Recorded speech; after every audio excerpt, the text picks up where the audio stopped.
Hi, everybody. So, new year, new book, new theory.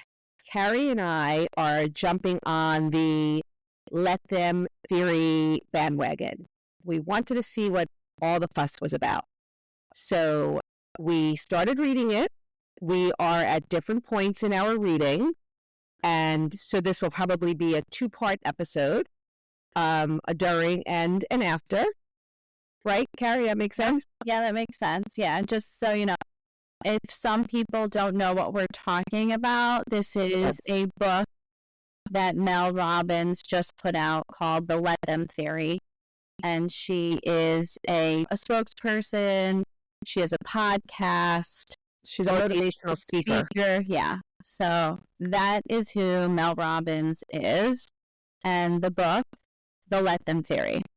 So I am listening to it. Are you listening to it, Jessica? No, I'm reading it.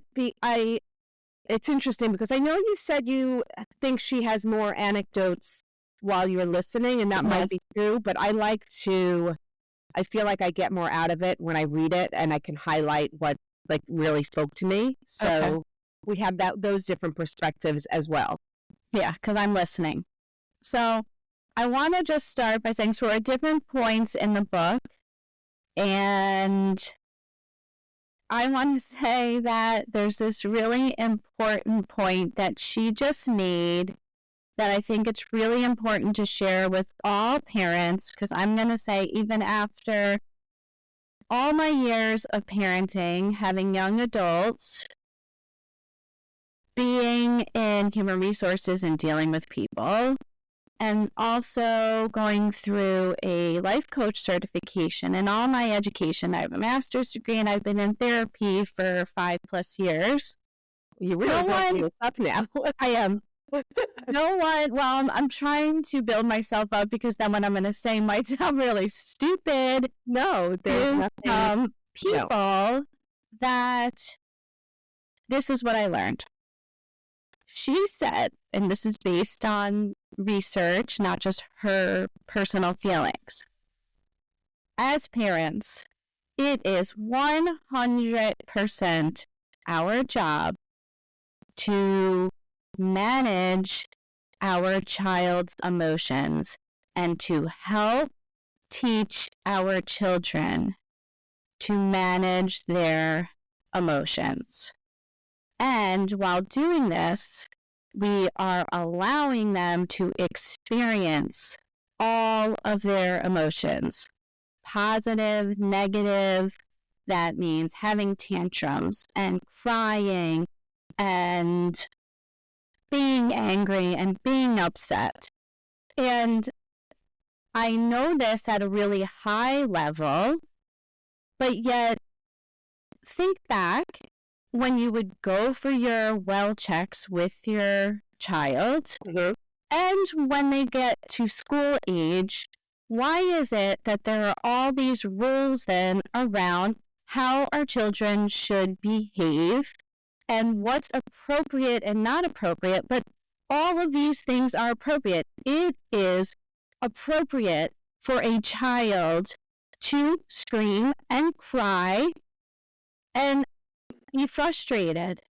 Yet I felt, when I look back, if I'm in a public place, if they're at school, right?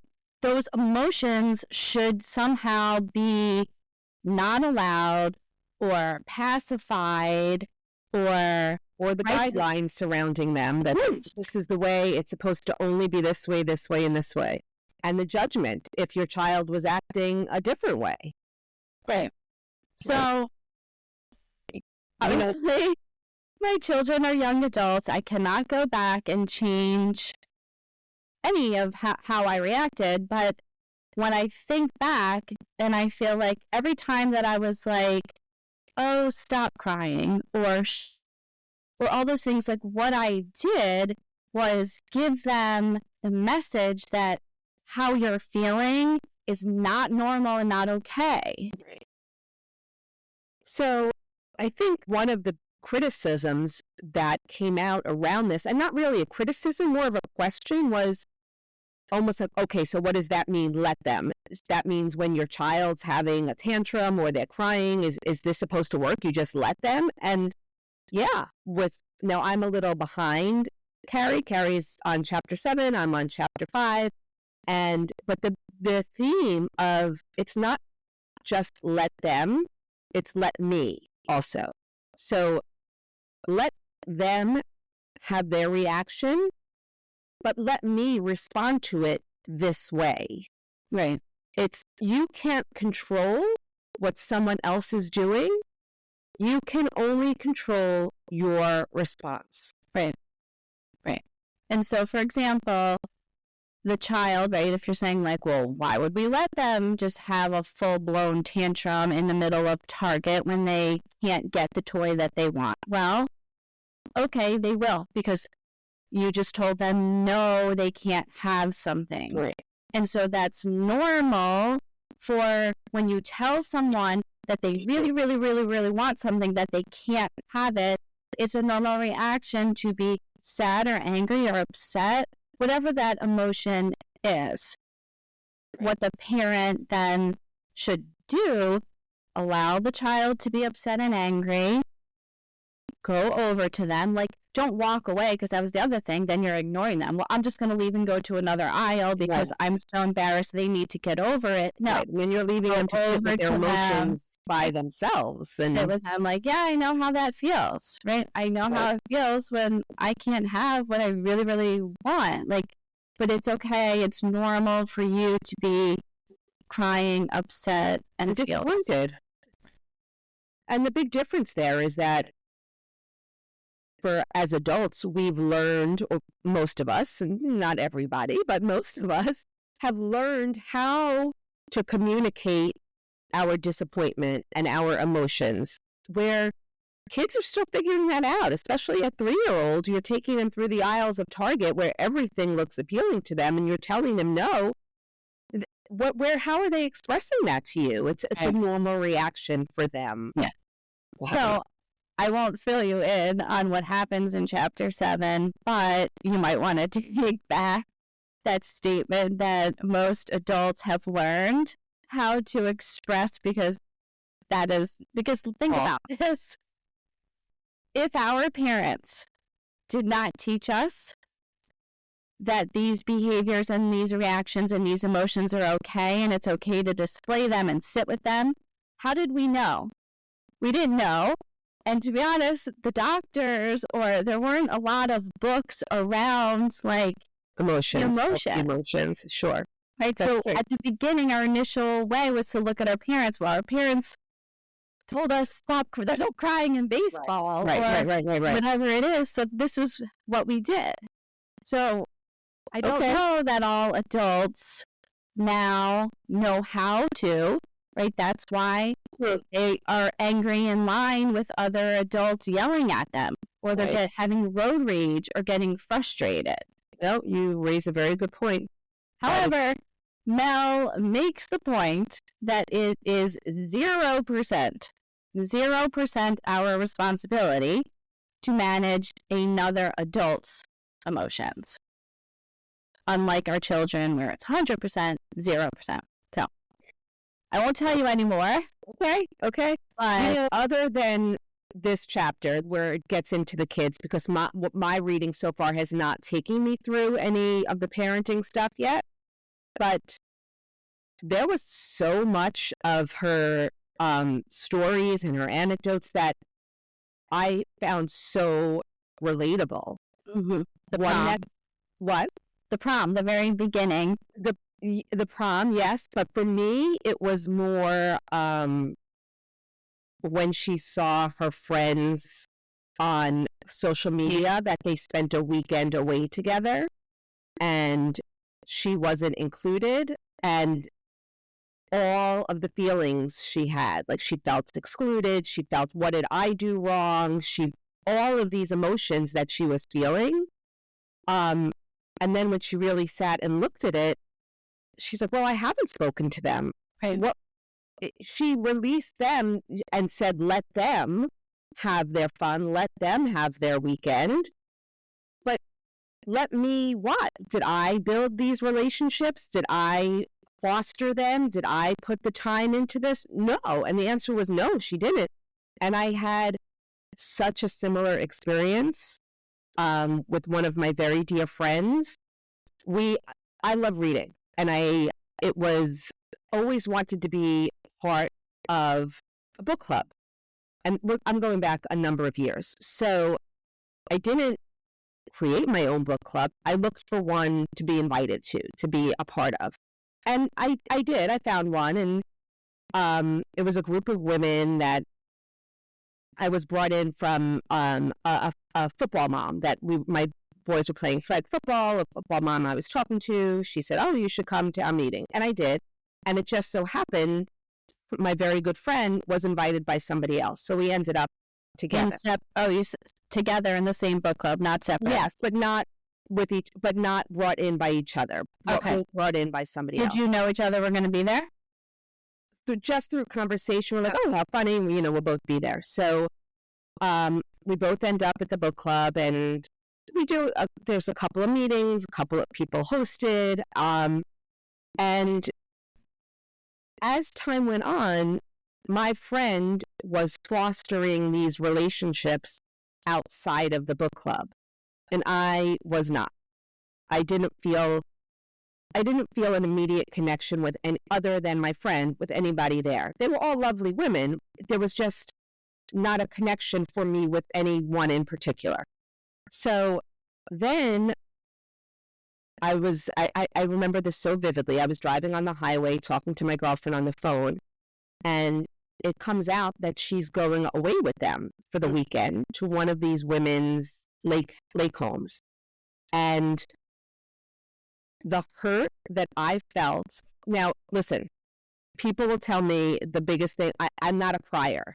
Like, my kids joke that I have ice running through my veins because it takes a lot to get me to cry. Okay.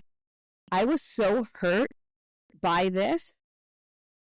I said some really mean things to my friend. And my friend said to me, "I'm going to get off the phone with you because what you're saying right now is very hurtful, and I don't want you to say anything else to me about this." And we got off the phone, and I was filled with hurt and rage, and I was crying, like ugly crying over this. And I came home and I explained the story to my husband, and he was like, "Okay, what do you want to do about it?" I said, I don't know. I think I may have just lost a friend over this, a friend who was really important to me. And I sat with it. I didn't react again. I just sat with it. And when I really looked at it, the truth was, she was the closest person in that scenario to me. And I did not have those relationships that she had with these women. And it made sense that they were going away and I was not.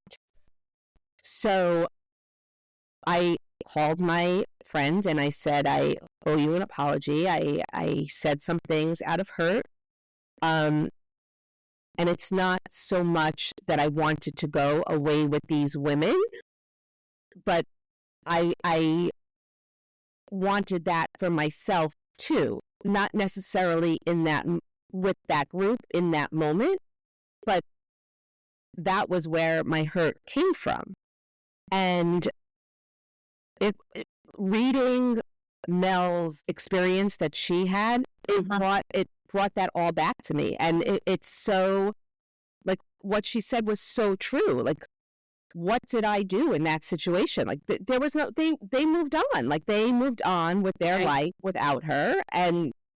But seeing it, like, in front of you in that moment, your first reaction is, why wasn't I included? And if we look at that in terms of our kids and what they're experiencing when they're excluded, it's not something that happens overnight, which is something else Mel says. Like, you could say, let them, but that doesn't mean take the pain away. It doesn't take the pain away. Correct. The theory is you're supposed to say, well, let me. Now what? What am I going to do differently so I don't feel this way? What is my responsibility in this? Am I going to hold on to this? Am I going to wipe myself off and look for other friends? Am I going to create my own book club? Am I going, what's or am I going to tell those people how I feel about it? Right? Because that's an option too, is to not avoid the uncomfortableness, or if there was, and to deal with it. Like, this is when I saw it or heard about it, this is how I felt. Right. Just sharing your feelings in your position, because again, we can't control how other people feel. But yeah, I think the whole idea of the theory is it might get a little easier over time to move from phase of let them to let me, to decide how I'm going to handle my feelings and my emotions. But I don't know that it's saying it's ever going to be easy, or it's ever going to be like, oh, no big deal, just move on. Right? That's not how emotions work. And I like that she says that. You can say let them over and over and over again. And it might feel, after the first time, might feel a little better, then the second time a little better. And then you can go right back to the same spot and have to start all over again. Yeah. Just because it takes practice. It's like, it's really retraining your brain and the way you think. Right. But, well, any new skill, any new habit that we want to form takes a lot of time and repetition to do. And some days when situations happen, it's going to be easier, and other days it's going to feel more difficult, right? There's that, one step forward, 2 steps back, right? So just a work in progress, but we have to decide ourselves that we want to do the work and we want to put in the work, but it's on ourselves and what we do and how we use that information going forward in our relationship. Yes, 100%. So, in terms of what this looks like in parenting, I loved how this eye-opening theory from Mel Robbins came to be.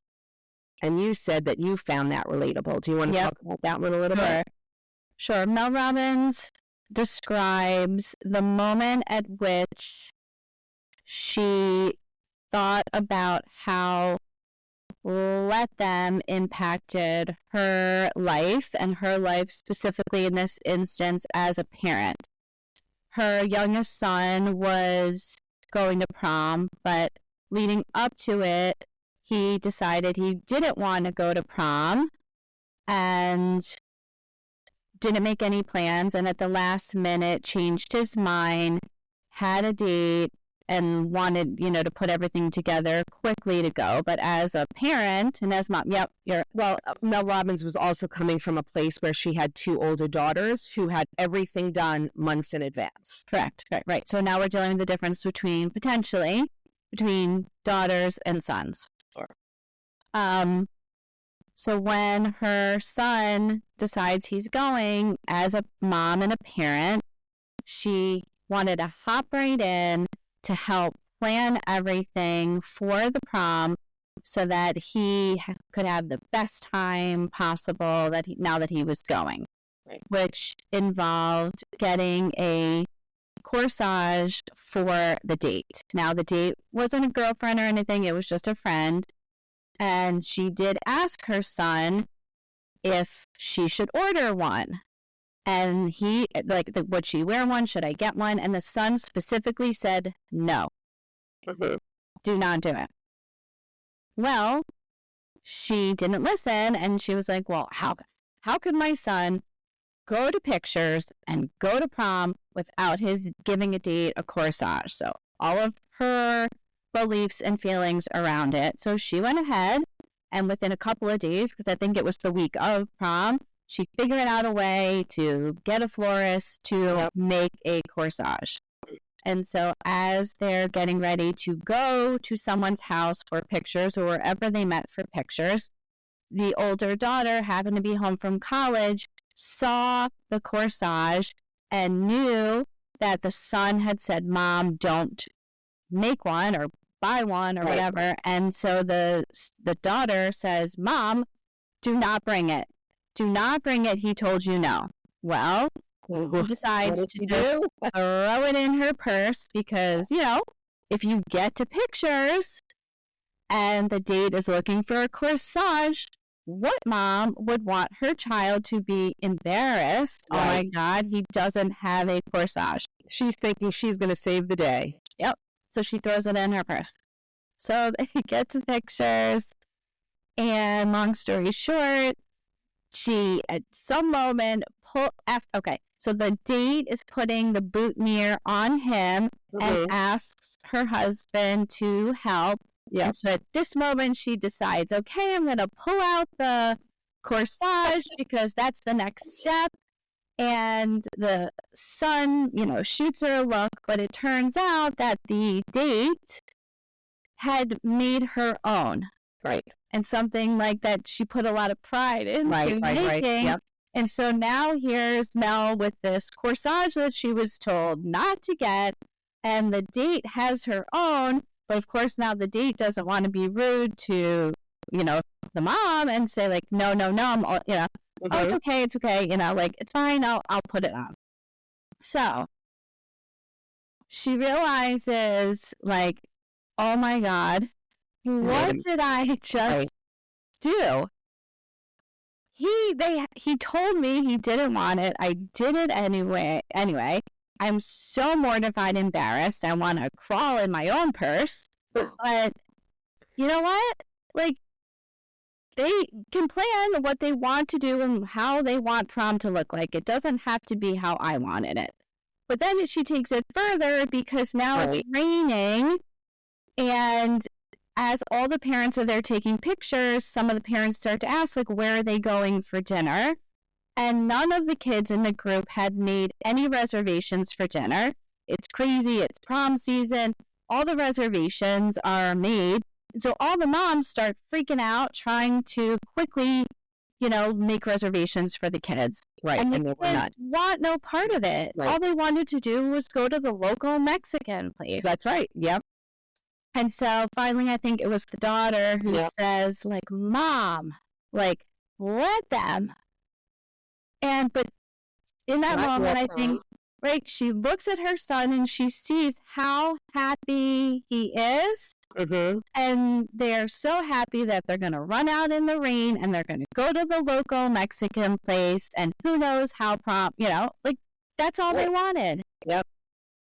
So that is the moment for Mel Robbins where she realized, oh my God, let them.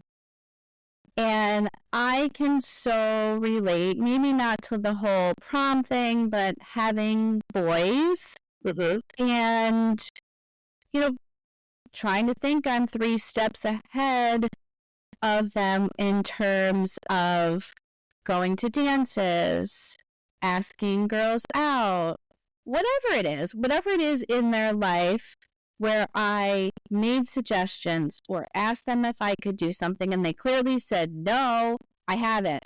I got it. No. You go ahead and do it anyway? And I still went ahead and did things because God forbid they should be in that moment and fail or be embarrassed or whatever it is. So definitely in the high school days and age for my children, I was not practicing the let them theory. Right. But I would say once they got to college and definitely in this young adult stage, I have fully embraced it, even though I didn't realize that I was embracing a let them theory.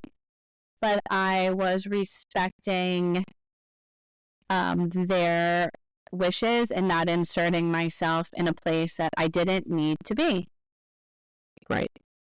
So I actually feel like we see that happen a lot, not just at the high school level, but the college level too. Parents inserting themselves in what your kid should be doing for the summer, what internships they should be looking for, what job would be good for you. When your kid says, I had an experience like that this past weekend. Okay, so my son he's in college. He's a sophomore in college, was moving out of his current living situation into an apartment. Okay. Whole new apartment. They had nothing. The boys had nothing. They needed all kitchen supplies. They needed to not furnish, but the small things. Accessorize an apartment for 5 boys, 5 young men. So I said to my son, I'll come with you. I'll come up with you. And he said, why? And I said, to help you set up the apartment. He said, Mom, he said, do you really need to drive 5 hours there, 5 hours back? I think I've got this. How hard could it be? And I said, well, you don't realize you have to go to the storage unit. You have to go back to your old place where you lived. You have to go back to the new place. It's going to be a lot of back and forth. You have to set up a kitchen. He said, okay, so I'll do it. I'll figure it out. I've got it. You don't have to go. And out of the 5 young men moving into the apartment, 2 of the moms were going. And one of them I was close with. And I said to her, I have to tell you, I feel guilty. I feel terrible that you're going to be there helping. I said, but my son told me he's got this. And I really feel like I have to let him have it. And I bought everything that they could possibly need for the kitchen and sent him up with it. But I did not go. I just supplied him with everything.